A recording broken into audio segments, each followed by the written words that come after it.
Hey guys, Gemma from ASD Rocks. I was going to the doctor the other day and I had to go to pick up a script at the chemist. And there was this guy with his daughter who can't have been older than 2. And she was on one of those bikes, the ones with no pedals. And she was just sort of he stopped at a hole in the wall to get some money out, and I went in and put my script in and stood out the front and waited, and I was kind of watching this little girl, and she scooted on and he stopped and she just stopped behind him, and she's so cute, that puppy fat, like, kid cute. I don't know when that stops being cute, when society tells you you're not allowed to have that anymore. But anyway, she was so young and chubby, and she had this helmet and she was riding this bike, and then they went to get an ice cream from the place next door, and I was sort of just watching everything she was doing, and I was looking back on how things had been with Bo. Like, I was shocked at how young this child was, and how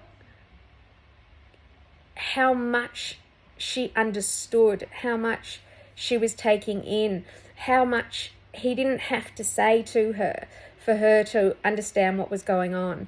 And it just made me realize how much I missed out on, just how much motherhood I missed out on by being a 24-hour, 7-day-a-week teacher. Even with Finn, I was so busy teaching and helping Bo to do the things that Finn just picked up. I missed the things that he was picking up. So I missed out on being a mother twice.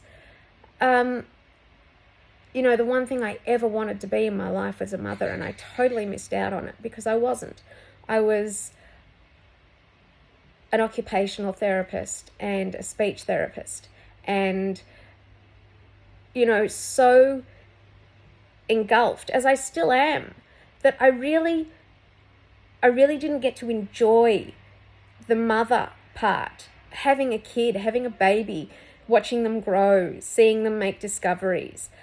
Even though Finn was, what was neurotypical, I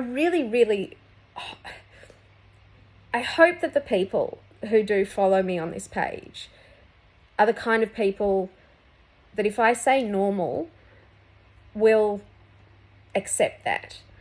I don't think I'm normal, so I wouldn't even put myself in that category. But if I do slip up and become politically incorrect, and instead of saying neurotypical or autism or whatever, that isn't a big deal. But I missed out on being a normal mum. Even though I had a normal kid, I was so overwhelmed with learning to be everything I needed to be to get him to where he is and who he is now, that I think if I had a baby, I wouldn't know what to do with a regular, everyday, typical baby. I talk a lot about what they missed out on, but I really missed out on being a mum. I think a lot of us are missing out on being mums, and I think that's why I like COVID, why I like lockdown so much, because now with Bo, even though I'm still tweaking, I get to actually, see who he is and watch his discoveries, and Finn too. It's still hard and it's still work and it's still, what it is, but I'm getting to be a mum for the first time, even though I missed out on the last 14 years. So I guess my only thing that I'm trying to say is, don't get too wrapped up and miss the fact that you're also a mum. Make sure that you get as many cuddles in as they let you. Make sure you get as many, stop for a minute and watch, even if the behavior isn't normal, because I really missed out on being a mum, and it was all I ever wanted to be.